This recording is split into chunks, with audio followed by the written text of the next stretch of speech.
Welcome back to Real Talk, where we share the real, unfiltered side of real estate. I'm Brenda Lopez, broker associate with Coldwell Banker Home Source. And I'm Fran Chevalier, agent for you. So here's a question that a lot of sellers are asking themselves right now. Why isn't my house selling? They want to know whose fault is it? Yeah. And it's easy to point fingers at that point. And who do they usually blame? Us. The agent. So now today we're going to go over what is in the agent's control and what isn't, how the sellers and the agents could all work as a team to get a successful To the finish line. So let's start with, is it the agent's fault? Yeah, let's start with that big question. So not necessarily, right? Because there's so many factors involved. Right. So a great agent has a lot of influence, of course, but no one controls the entire market. No. We know that.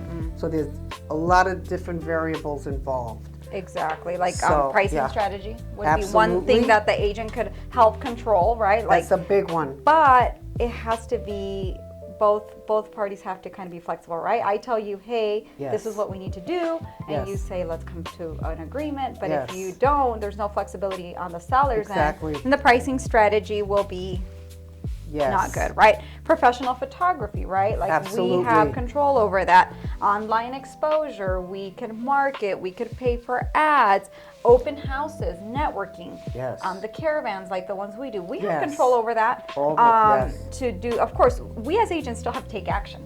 We have to take action, of course. Communicating. Because you can't sit and just put a sign up like people think we do, and oh, what a shocker, it's sold. No, there's a lot of we have to implement a lot of things to make it work. Exactly. Another thing is like, you know, you as an agent, you have a good reputation of communicating, good reputation with other agents, good communication skills with buyers if they come to your open house. Do you follow up? Those are things that are in our control, right? Do we review feedback with the people that sell the houses? That's so important. That show the houses. Do we share that back with the sellers? Like, hey, this is what they said. They said it was exactly good or bad or ugly. It was it didn't look good. It smelled bad. Are we having those tough conversations? That's in our control. And are we adjusting what is not working, and are we suggesting this to the seller? So this is what is within the agent's control. So what isn't under our control? What are the things that we can't control?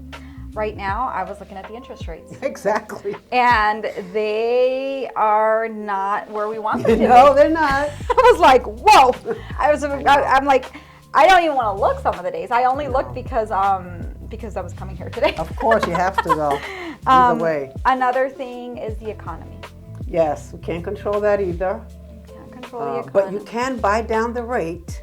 You can buy down the rate. Which a lot of sellers are in agreement to do. And help the buyer. Help the buyer, right? Buyer confidence. You know, like with everything going on, we can't control buyer confidence. Some people decide to pull back. New competing listings, you know, like new constructions. We are having a boom in new constructions in the high desert. Yes. Right? A lot of builders are building. Yep. And then the location. We can't change that. We can't change the location or the condition of the house. The condition of the house. Right? Seasonal slowdowns. Yes. Can't control that either. So there's a lot we can, and there's a lot we really can't control. So what should sellers ask when they're interviewing? That's what I want to know. When they're thinking like, why hasn't my home sold? What are questions that they could be asking? Am I getting enough showings? That's one. Okay.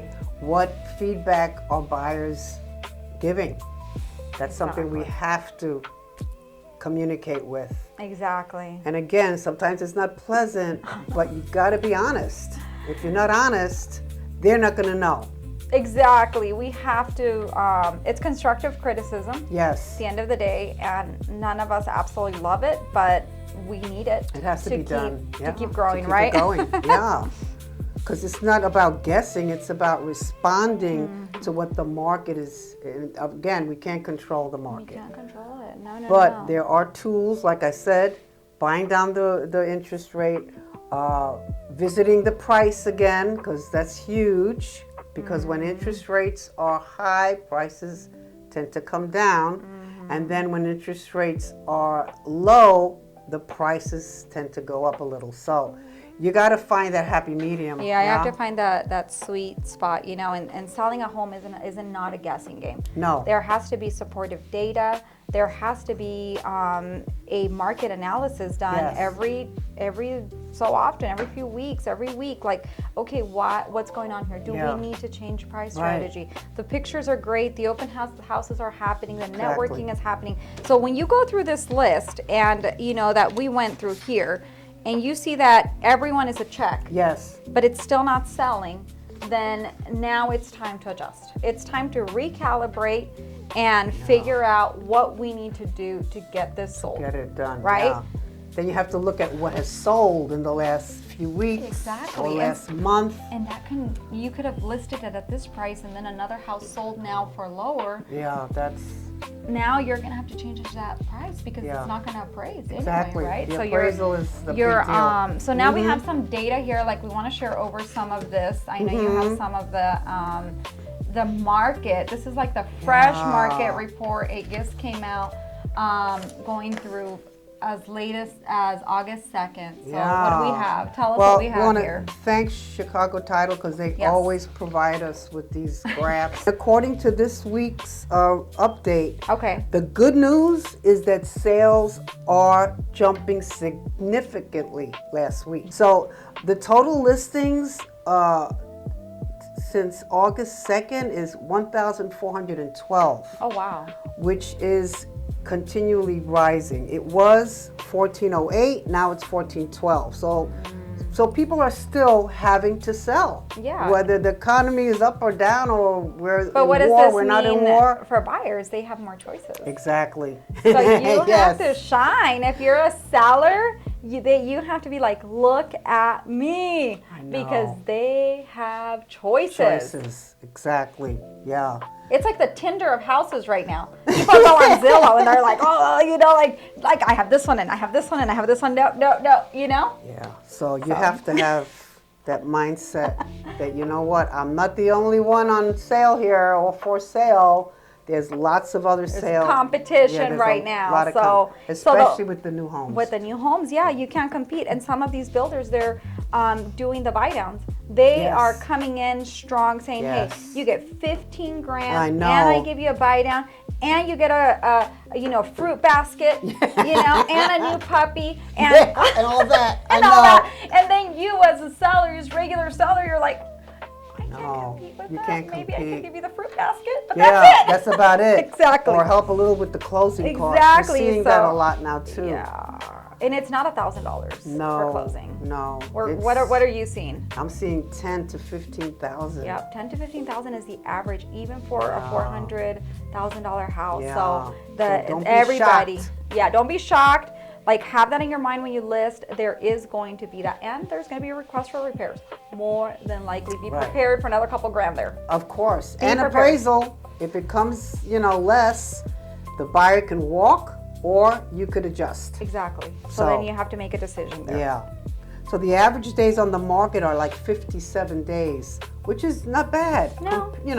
Considering this market that we're in. Exactly. So that's like they're taking a little longer to sell, 2.5 months. but they still do sell. Of course they're selling. Real estate is always going to sell. Yeah, always. Always going to sell. It's always going to be around. It's always going to be around. We're always going to need a place to live. But the expired listings have rose quite a bit. Yes. And I have some data here too. Which means that the house was listed and it didn't sell for whatever reason. Exactly. I have some data here. So from January to June of 2026, 1,210 failed listings. Wow. They did not sell. Oof, they did not sell. That's a lot. 1,200, right?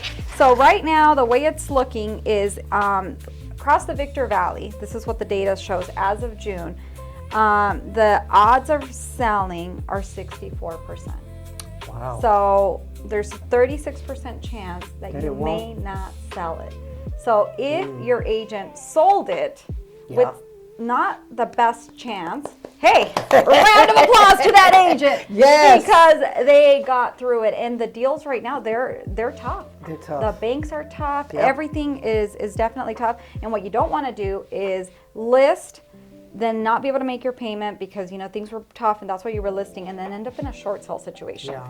Because, and then if the house is vacant, you have the risk of it being vandalized. Exactly. No, So you have to do it. Sometimes bite the bullet and get it done. Because if not, it'll sit there. But the good news is the market is not crashing. It's booming. No. Anytime you see builders building, because they study statistics. Well, you worked for a builder. Yeah, so you know. So when you see them building like they are now, the market's good. Exactly. If not, these people, like you said, they study the market, they invest, and they do it in waves, right? Yes. They come in and then they build when it's good, and then sometimes they slow down when it's not. So the fact that we are seeing all this building, and at least here in the high desert, our market is strong. Because we still have one of the cheapest areas in all of Southern California. It's affordable. And we are continuing to grow with amenities. Yes. And it's not stopping. We are like growing. Like you see, we went to that symposium, and all of the cities and towns here in the high desert, they have so many proposed plans. They do. Growth. Every day there's a new building. Yes. There's a new building. So that's good. It's good because it's bringing jobs, which is going to bring more people here. Revenue in the cities. Right. It all goes hand in hand, and it's a wonderful thing. Now, when you see the builders stop building, you know it's a problem. Exactly. But right now we're seeing so many new builds, and as obviously the season, you know, changes right now. It's hot, and people are like, "Oh, it's a summer, and it's a great time," but people don't want to go out because the heat has been so crazy. But one thing that we do want to talk about next time is if you are a seller and you're thinking about listing your house, what should you fix and what shouldn't you fix? Correct. That's huge. Right? Like should I spend a ton on remodel, or should I just leave it as is? As is. What are the key things that appraisers look for? Correct. That termite inspectors look for? Yes. That we're going to talk about maybe home inspectors. We're going to talk about how maybe you can save yourself a lot of time and money by preparing this house to sell. Remember, you are selling something, and you have to attract a buyer. First impressions are huge. And remember, we're living in the Tinder of homes with all these platforms out there that you could just scroll through. Yes, you can. And look, you know, anyone can look. So you want to make sure that your pictures are beautiful, that your house shows beautiful, that it smells beautiful.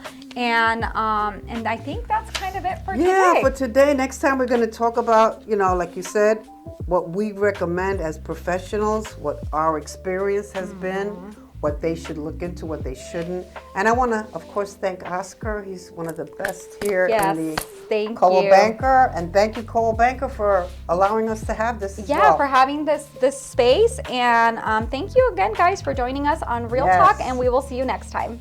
Take care.